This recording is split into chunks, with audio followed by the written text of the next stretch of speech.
ప్రాంతం మొత్తం ఎడారి. ఎక్కడ చూసినా పెద్ద పెద్ద మిషన్లు, క్రషర్లే. కనుచూపు మేర ఒక్క చెట్టు కూడా కనిపించేది కాదు. నిత్యం మైనింగ్ బాంబులతో దద్దరిల్లిపోయేది. కానీ ఇది ఒకప్పటి మాట. ఇప్పుడు ఆ ప్రాంతం మొత్తం పచ్చదనంతోనే దర్శనమిస్తోంది. ఎక్కడ చూసినా పచ్చటి చెట్లు, చిన్న చిన్న వాగులతో పర్యాటక ప్రాంతంగా అభివృద్ధి చెందుతోంది. 1957లో మొదటి లిగ్నైట్ మైనింగ్ను తమిళనాడు రాష్ట్రంలోని నైవేలి ప్రాంతంలో స్టార్ట్ చేశారు. మైనింగ్ ఆపరేషన్ సమయంలో ఓవర్ బర్డెన్ ఇసుకను తొలగించారు. దీంతో ఆ ప్రాంతం మొత్తం ఎడారిగా మారిపోయింది.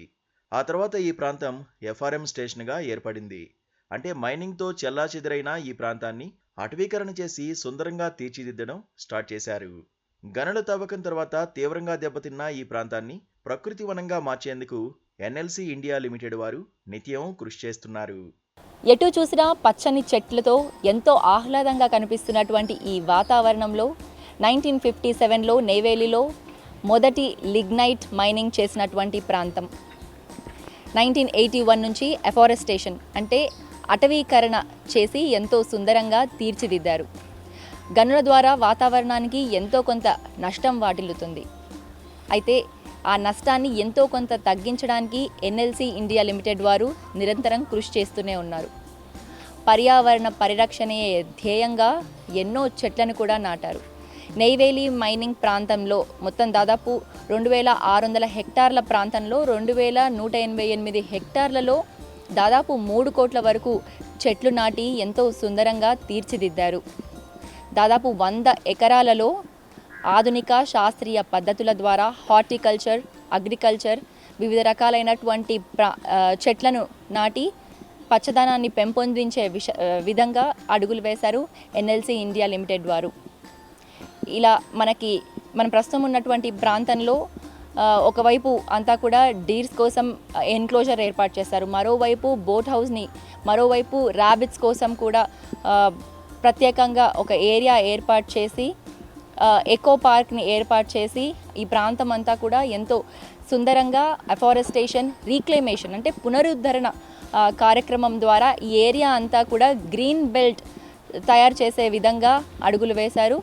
అది మాత్రమే కాదు, మనకి ఇక్కడ కనిపిస్తున్నటువంటి ఈ ప్రాంతంలో మాజీ రాష్ట్రపతి అబ్దుల్ కలాం వారి స్వహస్తాలతో నాటినటువంటి చెట్లు, కోల్ అండ్ మైనింగ్ మంత్రులు, వివిధ అధికారులు, విదేశీ రాయబారులు కూడా ఇక్కడ వచ్చి ఈ ప్రాంతం అంతా కూడా చూసి ఎంతో అభినందించి ఇక్కడ చెట్లు నాటారు. ఆ చెట్లు కూడా మనం ఇక్కడ ఈ ప్రాంతంలో చూడొచ్చు.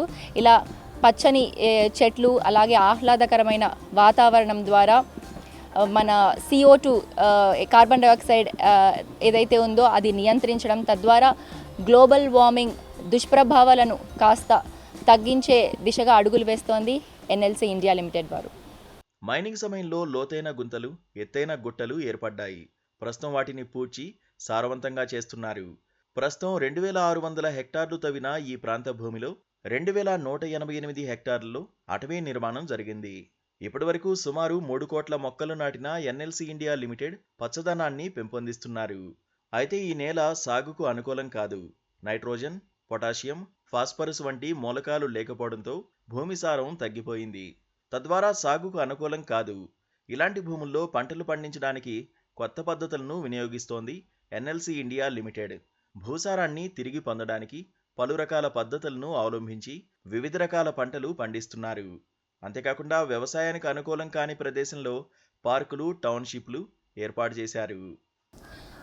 పర్యావరణ పరిరక్షణలో భాగంగా ఎన్ఎల్సి ఇండియా లిమిటెడ్ వారు పచ్చదనాన్ని పెంపొందించడం, చెట్లు నాటడం, ఇక్కడ ఎన్ఎల్సి క్వార్టర్స్లో నివసిస్తున్నటువంటి వారి ఎంప్లాయీస్కి బెటర్ లైఫ్ స్టైల్ని అందించడం ద్వారా, చాలా ఆహ్లాదకరమైన వాతావరణం క్రియేట్ చేయడం ద్వారా ఇక్కడ పొల్యూషన్ని కూడా తగ్గించవచ్చు అనే ఒక మంచి ఉద్దేశంతో మనకి ఇక్కడ కనిపిస్తున్నటువంటి చెట్లను నాటడం జరిగింది.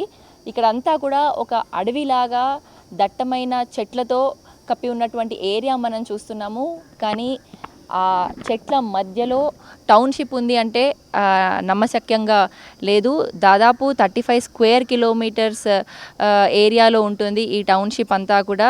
ఇందులో దాదాపు 2 లక్షల మంది పాపులేషన్ కూడా ఉంటారు. ఇక దాంతోపాటుగా ఎన్ఎల్సి స్కూల్స్ ఉన్నాయి, పిల్లల కోసం ప్లే స్కూల్స్ ఉన్నాయి, కాలేజెస్ ఉన్నాయి, ప్రైవేట్ స్కూల్స్ ఉన్నాయి, షాప్స్, థియేటర్స్, ఆఫీసులు, కొన్ని వాటర్ బాడీస్ని కూడా ఏర్పాటు చేసుకున్నారు. దాంతోపాటుగా దాదాపు ఈ ఏరియాలోనే 2 కోట్ల చెట్లు వరకు, 2 నుంచి 3 కోట్ల చెట్లు వరకు కూడా ఇక్కడ నాటడం జరిగింది. అలాగే general hospital, stadium, swimming pool, clubs, ఇలా కమ్యూనిటీ హాల్స్ అన్నీ ఏర్పాటు చేసుకొని ఎన్ఎల్సీలో పనిచేసే అటువంటి ఎంప్లాయీస్ అందరూ కూడా ఇక్కడ ఈ కమ్యూనిటీలోనే ఈ ఎన్ఎల్సీ వారి టౌన్షిప్లోనే ఉంటూ ఆ ఎన్ఎల్సీ కార్పొరేషన్లో వర్క్ చేస్తూ ఒక మంచి ఆహ్లాదకరమైన వాతావరణంలో వారి జీవన విధానాన్ని కొనసాగిస్తున్నారు. 104 హెక్టార్లలో 52 సరస్సులు ఏర్పాటు చేశారు. వర్షపు నీటి సంరక్షణ చర్యల్లో భాగంగా తవ్విన ప్రాంతాల్లో కృత్రిమ సరస్సులను అభివృద్ధి చేశారు. ఎకో టూరిజంలో భాగంగా కృత్రిమ సరస్సులో బోటింగ్ కూడా ఏర్పాటు చేశారు. అంతేకాకుండా మినీ జూ ఏర్పాటు చేసి కుందేళ్లు, నెమళ్ళు, పావురాలకు ఆశ్రయం కల్పించారు. నైవేలి వివిధ రకాల వలస పక్షులు, స్థానిక పక్షులకు అభయారణ్యంగా మారింది. వీటితో పాటు వివిధ రకాల దేశీయ చెట్లను నాటడం ద్వారా థర్మల్ పవర్ స్టేషన్ నుండి వచ్చే కాలుష్యాన్ని తగ్గిస్తున్నారు.